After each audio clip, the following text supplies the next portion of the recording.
So, right? So, so welcome everybody. This is our unofficial CSTA meeting. I'll share some things with you as well, what's going on, but I want to thank everybody for coming. I think, and I'll introduce your officers as well, but I want to let you know that Susan and I, we're all always conversating and having, discussing about many things, and the one thing we were talking about is continuing this, and it was part of, we're almost sure, knocking on wood, that we will be approved to be a CSTA chapter. So I spoke to the membership via email, and we were going back and forth because there were little things. Name was misspelled incorrectly. We had to fill out an agenda, and then there were just a couple of people that were not CSTA members, but it was a formality because we listed them. If I didn't list them, it would be an issue, but because I listed them, and as of yesterday, everything was perfect.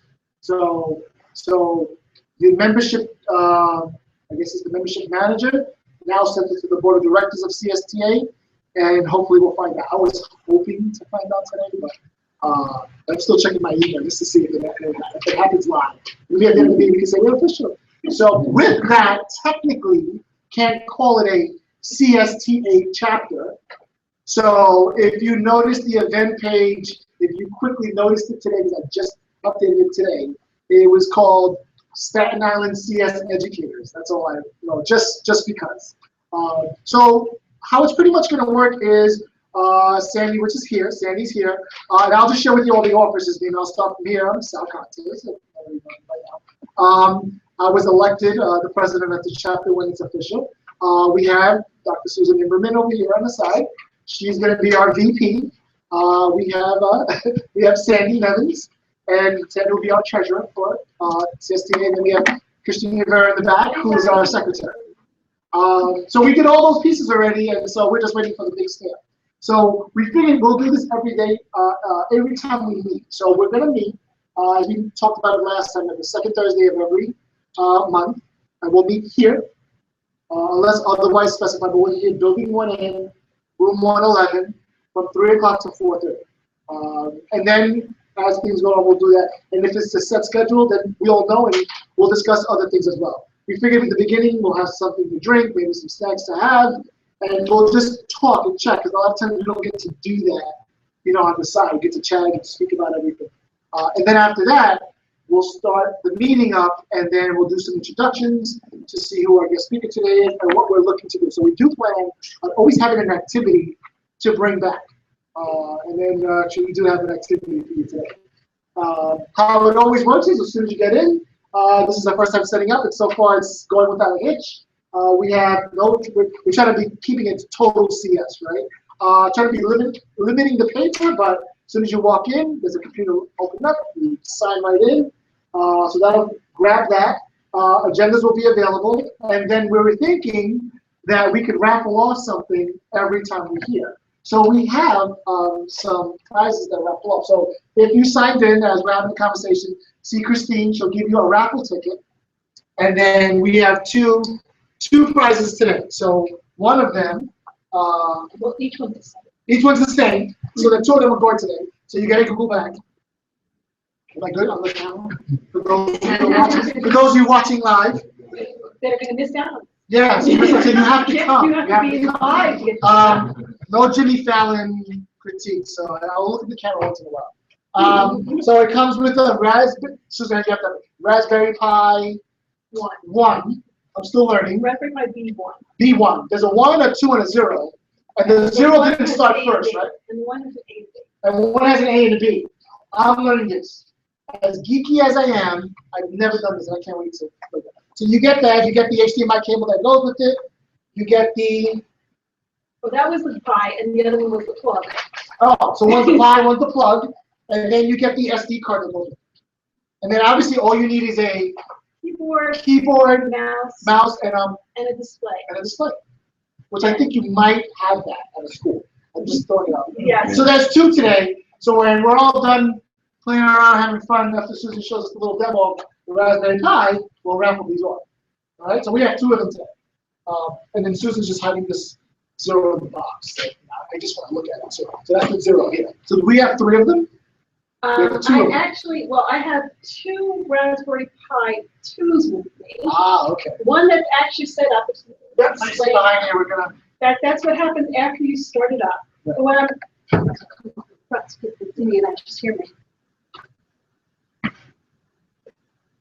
So all I'm going to do today is show you some of the resources that the Raspberry Pi has, tell you about some of the places that I go to get the Raspberry Pis from that I found are pretty reliable.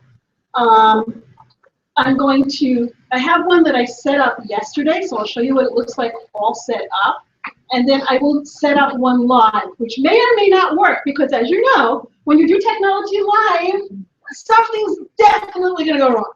But we'll keep our fingers crossed. So before we do that, I know we have a small group, but I would definitely want to see who the introduction of people are. So can we go quickly around the room, just say your name, where you're from, not where you were born, but where you work at, and what subject you teach, if you teach a subject. So we can start over here. Hi everyone, I'm Jackie Canyon. I work at the Barrow Field Support Center. I'm on the Barrow instructional team for instructional technology. Hi, I also work in the same organization, Barrow Support Center, and Barrow instructional lead for mathematics. I'm Jackie Dennis. I actually work for Pearson. I'm only here to support my friend Sal. Hi, I'm John McLaughlin. I work at New York High School. I teach entrepreneurship and government. And work. Okay. Hi everyone, I'm Rich Weir. I teach at Monsignor Farrell on Staten Island, and I teach computer science and chemistry. Sandy Nevins, I'm the Director of Technology and Science at St. Peter's Boys High School. I teach biology as well as computer science. Joe Bureau, I also teach tech, and I'm teaching AutoCAD. Joe Frushi, Staten Island Tech, I do computer science and AP government. Christine Rivera, I teach at New York High School, and I'm teaching software engineering. And freshmen, software engineering, seniors, computer science principles, and I teach full classes. Did you raise your hand because you couldn't see anybody? I did it for dramatic. So thank you all for coming. I got a lot of feedback online about people wanting to come, and our first conversation was, starting the group and making it grow. And got already support from 3 principals on the island, and then got a word from some schools in New Jersey, specifically Newark, which is literally across the water. So I know one of the CIO for Newark Public Schools asked, Shed if he should come over, and I said, by all means, come by.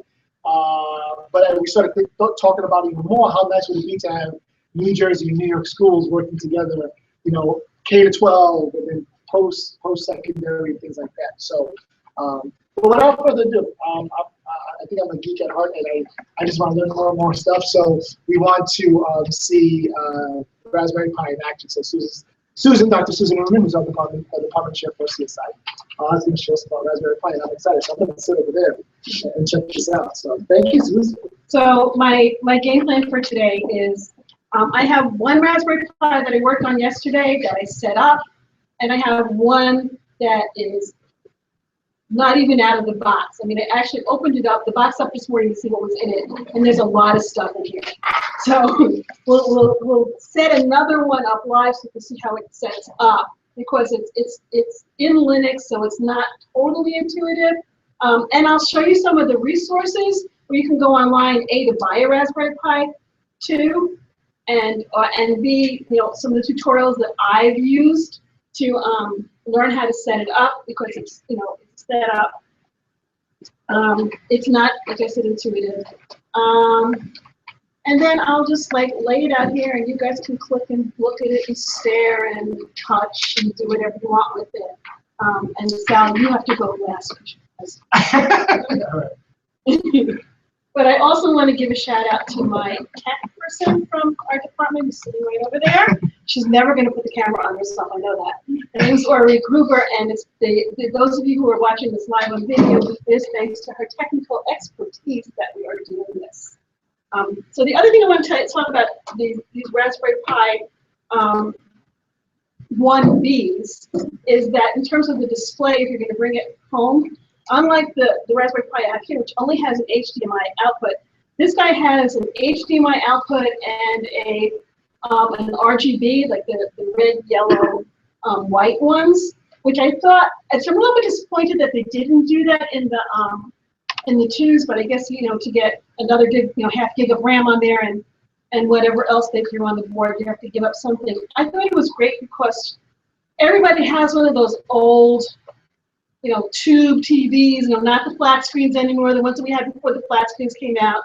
And if you don't, you can get them really cheap at flea markets these days. And if you don't have a computer in your classroom and you want to get something really cheap, for like $50, the Raspberry Pi plus maybe a keyboard, a mouse, and whatever else comes with it, and you only use, instead of doing like a $100 to $200 display, you use one of those old TVs. You can get up and running and run Scratch and Python. So I think in terms of cost, these things are just incredible. So I just give you like, so that's what the GUI looks like when you set it up. And this is my Raspberry Pi. So I'm going to take it apart as I go because I'm going to need the pieces to set up the new one. So now it comes just the board. So I'll show you to that here. This came with a lot of stuff. So there's jumper kit. This is I bought the Raspberry Pi 2 kit from Adafruit. I like Adafruit because it's a local New York company. They send stuff out fast, they're reliable, and it's a woman-owned company. So on that note, I think I like to support that. So it comes with a bunch of jumper cables. It comes with a breadboard. So if you want to do some electronic stuff, it's pretty cool. It gives you the case, and that's important because when you take out your Raspberry Pi 2 out of the box, and the first time I'm opening this box, it's in this little protective envelope here. All you get here is this circuit board. And I used to kid around with my students and say, you'll see, one day you're going to pull computers out of cereal boxes. They're going to be the Cracker Jack box of the movies. We're not quite there yet, but this guy's $30. That's pretty good. And just like to have fun, I haven't even opened it yet. See, it's like sealed. This is the Raspberry Pi Zero. $5. $5 and you've got a computer.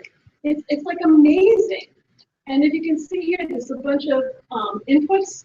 It has a mini USB. It has a mini HDMI, and actually I bought this with a kit, so it comes with a cable to convert the mini into a regular HDMI.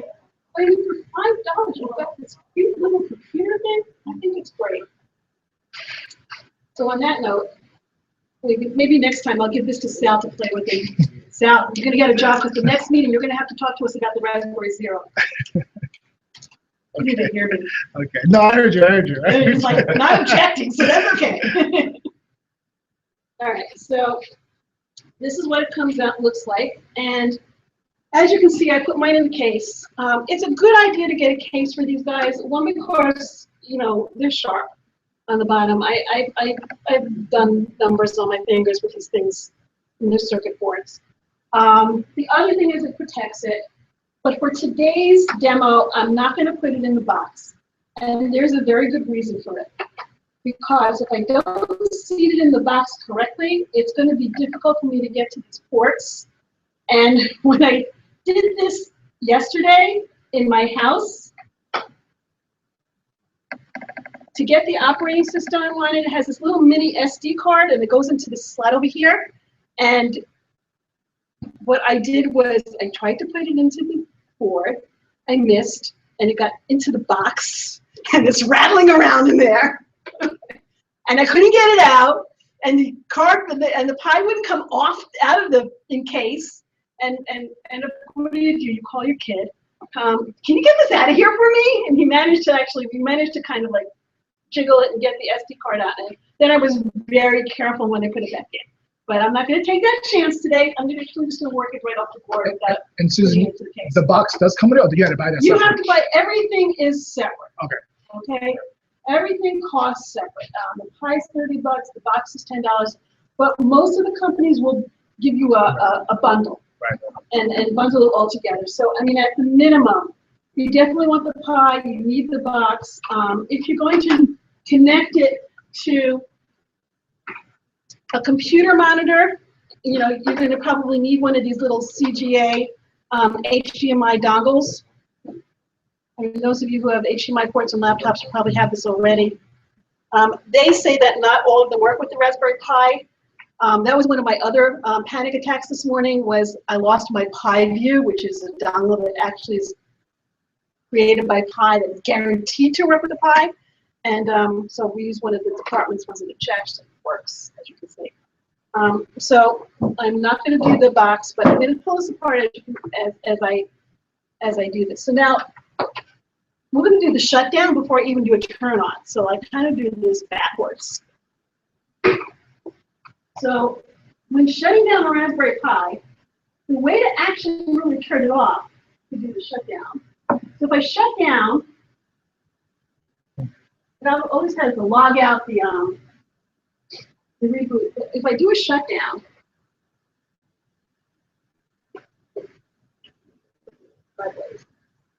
okay, it doesn't actually turn off the Raspberry Pi. It's still on. As you can see, it still has the, I should talk about the display. So it's still on. The only way that you can actually shut off a Raspberry Pi is by unplugging it. It's like Apple TV. So I'm unplugged now. So now the way that you turn on a Raspberry Pi is, guess what? You gotta plug it in. It's little. They didn't want to put too much stuff on it. So when you're setting up your Raspberry Pi, you plug everything in before you actually plug it into the wall, because this way at least you can see what's going on. So in that case, I'm going to take everything out of this guy and put it into my uninitiated Raspberry Pi. So right now I have this HDMI connection. If you have an HDMI display, any TV in the house works with it that has an HDMI input. That way you get sound along with video. If you're connecting it to a display, you're only going to get the video and not sound. I don't believe it has an audio out separate, but it does have, you can just get the video. So hopefully this is connected in well enough. Now I also have here my mouse and my keyboard. So I have a wireless mouse and a wired keyboard. I pull this off my desktop computer in my office. Just plug them in. And I always put in the USB connections upside down. I don't know why, but I tend to do that. And of course it's not fitting. This way should work. The metal around it must be a So little tight. do you want me to check? A little tight in the bottom.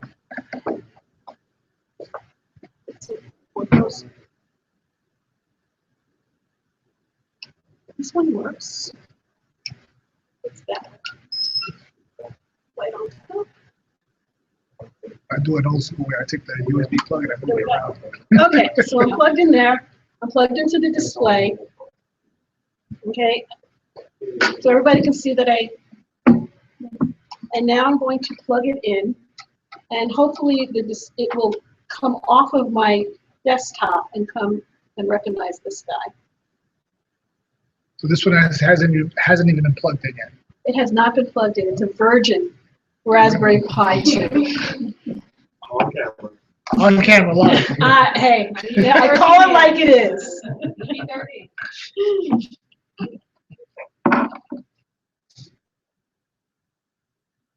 Actually, it may have an audio because there's a plug here that I think is probably the audio. Let's see if I can find it. Yeah. Mini USB plug that this goes into. Oh, I almost forgot. If I need to put the SD card in there also. So now this is something that tests your fine motor skills. If you're like me, these mini SD cards are hard to handle.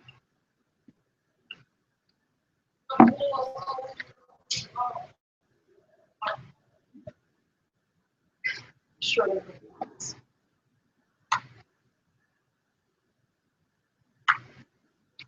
Okay. What's the size of the SD cards?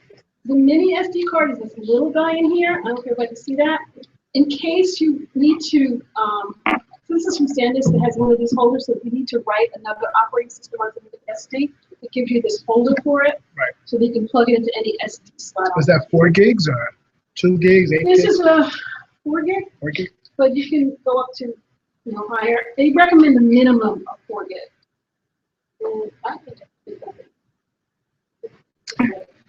plug in there. Oh, it's 8. There it goes. No, it doesn't.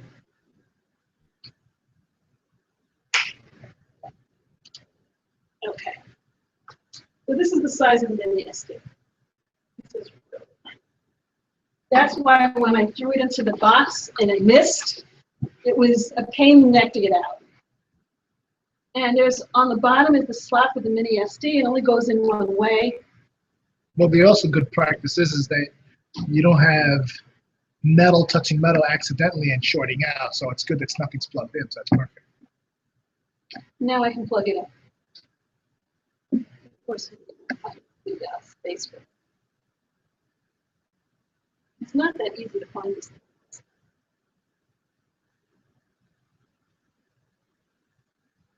Okay. Blue will be where I put it in this time. Oh, it's right next to HDMI. There it is. Sometimes the box makes it easier because then you can see where the holes are. Oh, Oh, it's done. it did something. It's something. Let's see if It it's going. flashed. Yeah, it's gonna pick up.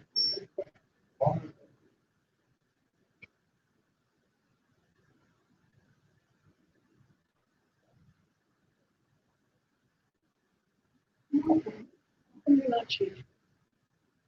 Boy, it did flash. Yeah. And you know what?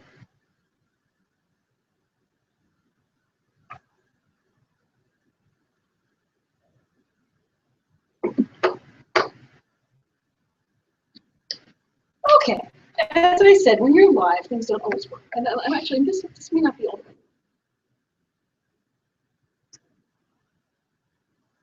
I know on those small boards, a lot of times you need the HDMI adapter.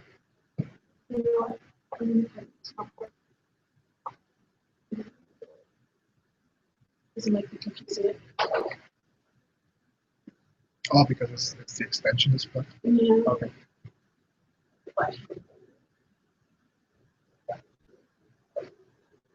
Nope.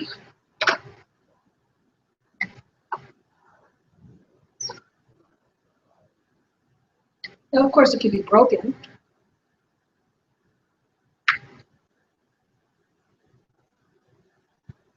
And the other thing I can do is maybe just shut down the computer and see if that does it. Well, actually, before I shut down the computer, I might as well show you what I was going to show you here. This is the web page that I created when I did the CS4HS Google workshop.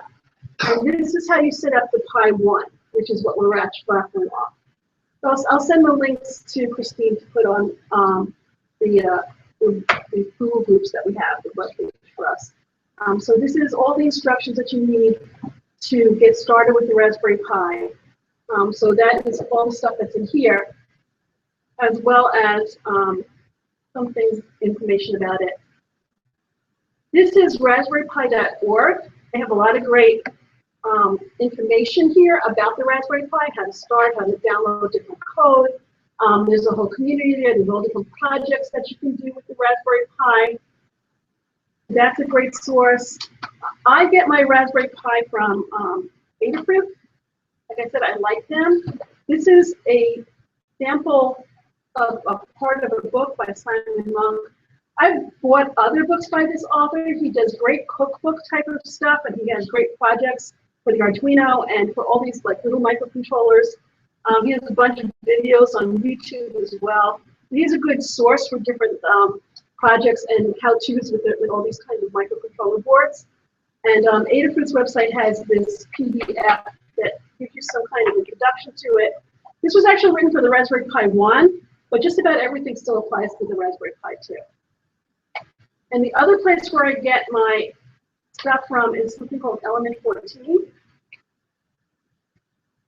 They're the creators of the Pi.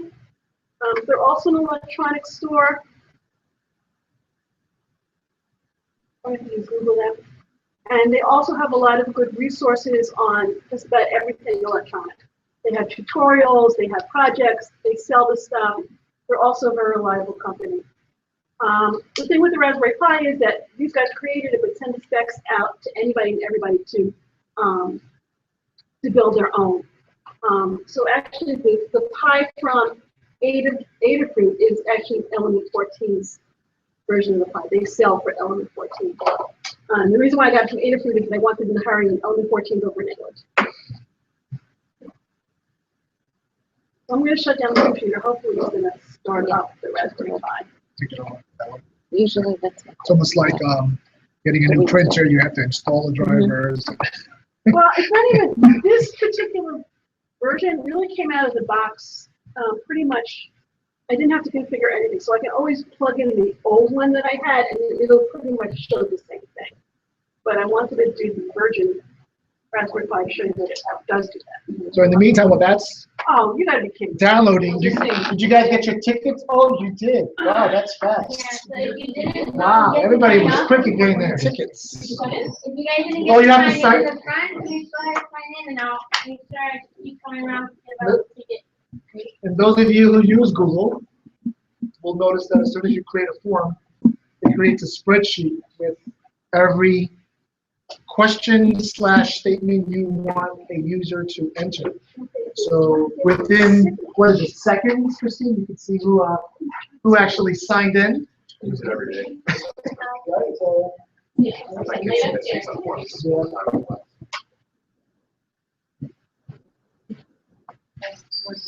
Yes, you don't want to. Yeah, I have to, but I have to.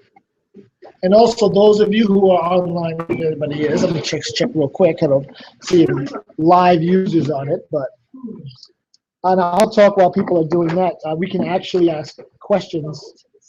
We can actually ask questions I was just saying that's where I see that was. about anyone who. So by me clicking on the questions tab on Google Hangouts on the air, they can start asking questions and it'll populate on my screen so I can see them. And then we literally can just answer so they won't interrupt the session. So it might be a way we might want to continue doing it because then it's just get a gathering of questions. Unlike Twitter where it's just live and you may lose here, I can actually see that. Can we give the people that are watching online the link? Yeah, sure. I'll make a short video. You're testing me. So if you want to jump here, you can. Yeah, I'm just gonna So this is the live piece, and then here is where you know. All right, so let me just, I'm gonna make a link.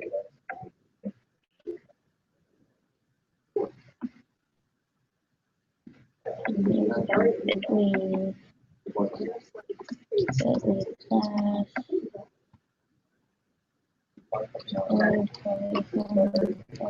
All right, so I'm doing this on the original one. This is what you would see on the version one as well. It pretty much starts up without having to go into the config. Let me close the lights so you can see this better. You can jump right in. Hey, And I know this is too small for you to see. But it says Raspberry Pi login. So the default username is Pi, P-I. Of course, it's dark here and I can't see my keyboard, but You should only close one line. you need a flashlight? no, I'm just gonna throw the one on the back. Can you guys still see what's going on here? Not that you can read anything. So Pi is the username, and the default password is Raspberry. All right. That's And when I type it in, you're not going to see any letters. That's the security thing.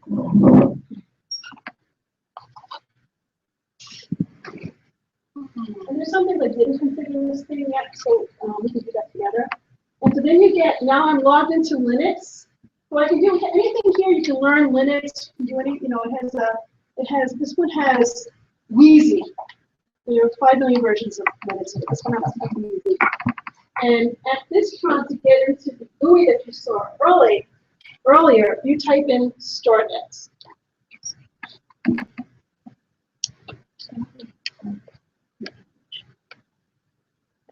Look, because you're reading everything backwards.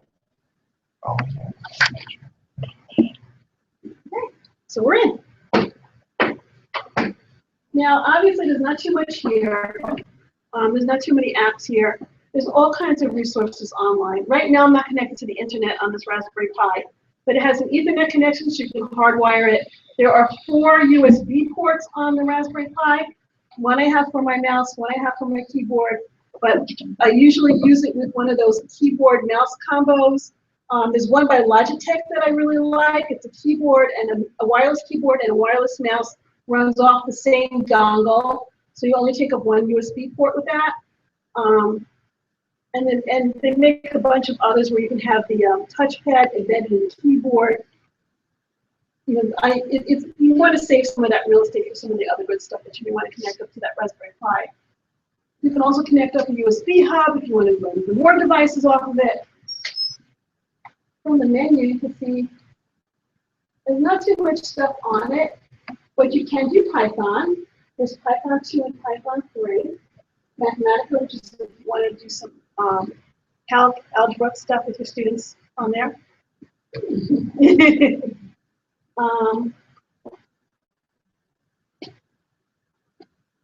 I am not going to bring up the web browser because we're not connected to the web. It will work with a Wi-Fi dongle as well, so you can do a Wi-Fi with it. And go into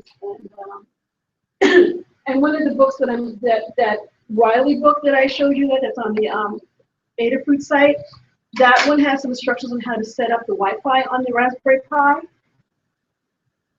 Of course, what is a computer without some games? And actually, what we're going to do is we're going to go into the terminal and, of course, help run. Now, of course, this is Linux. It takes in all those nice Linux commands. And so sometimes what you're going to do, so depending on the version of Linux that you have installed on those SD cards, I bought the SD card that had everything pre-installed. You can also have a blank SD card and install whatever version of Linux is out there. If you go onto the Raspberry Pi site, everybody has Noobs and Wheezy and Raspbian and all that kind of stuff. It also, which I haven't played with yet, which I probably won't, is that it will run Windows 10 IoT, which is the Internet of Things. You can make this an Internet of Thing device and write apps for that. Nothing I have time for in the near future, but if you guys want to, no problem. But what you do want to do something when you first start this Raspberry Pi out of the box is you want to do some configurations. So sudo is a command. It's a Linux command that lets you run some administrative applications in Linux as a user. So sudo, I want to put in raspi-config. That brings up the configuration screen. What you want to do is expand the file system. When you install the Linux system on the SD card, it will only install and partition the SD card so that you're really only running enough of the SD card for that Linux installation. So if you have a 10 gigabyte SD card or a 4 gigabyte SD card, it's still going to look and write to the same amount of space. So by hitting that, it configures the SD card so that every so it's been reset and resized and it's been enlarged. On my next reboot, it's going to be tapping. Okay. Now the default password is Pi and Raspberry. If you are want to change the password to make it your own, you can do that in the config suite. So just change user password. If you wanted to boot directly into this GUI or to the directly into Scratch, you can configure it using the third one down. Keyboard. There you go. And I can configure it so that the next time I boot up, it's not going to go into that Linux screen. It's going to actually boot right into the desktop. This is if you want to change the language or the time, the time zone that it looks at. You can put a camera, attach a camera to the Raspberry Pi. There's a Pi cam that you can buy and attach. You can use the configuration of that. I'm not sure what Raps Track is, but I don't think anybody in this room really wants to overclock their Raspberry Pi right now. You don't need that kind of performance. Joe was looking at me like, yeah, I certainly want to do this. How many people want to overclock their Raspberry Pi? There's one in every crowd. Oh, they can even sense.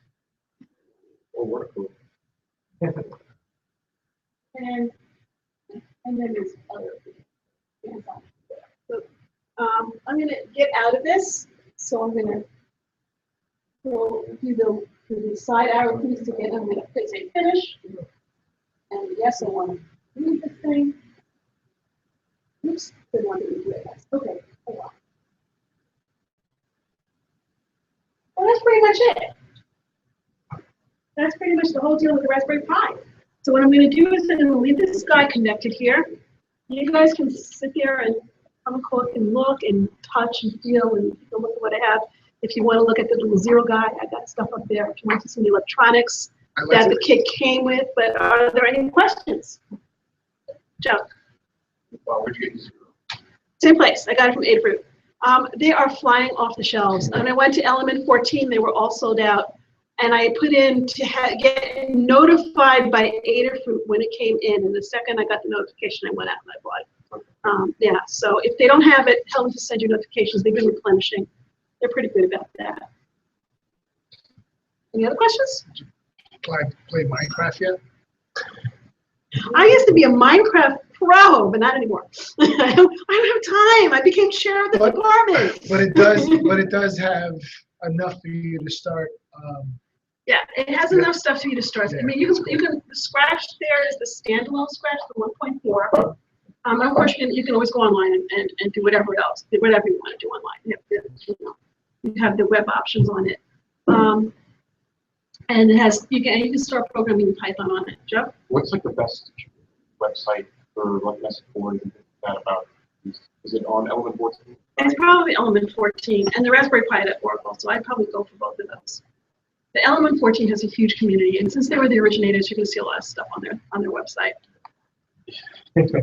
Does somebody want to go? Anybody else? Anybody want to play? We can shut off the camera if you want to show. We'll just leave the audio. Okay, so for everybody who's online, thank you very much. Raspberry Pi Zeros are currently in stock, but you can get the notify me button. Yeah, I mean, I only bought mine like a week ago, so that's just, just to show you how fast they go. When you shared with this with the group, the Google training you had a couple of years ago, were there any elementary school teachers there? And if they did, do you know if they got back to you about using this with the kids? I don't. Actually, I'm curious. We haven't gotten any feedback from them, but I think we're going to try and currently. I mean, because I know I talked to Jackie a lot, and I know for high school there's amount of understanding that they can grasp, but you show an elementary school kid Minecraft. I mean, like, I could see them like wanting to like, how do I do that? And I'm wondering how that would work. Just how that would be. I'm just thinking about that part. Yeah. I think some of the power in the elementary school is to try and show them some of the electronics that you can do. I can actually play with that. Yeah. How to get a feel for Yeah. what it is that goes in. Or just wire up an LED and make it blink.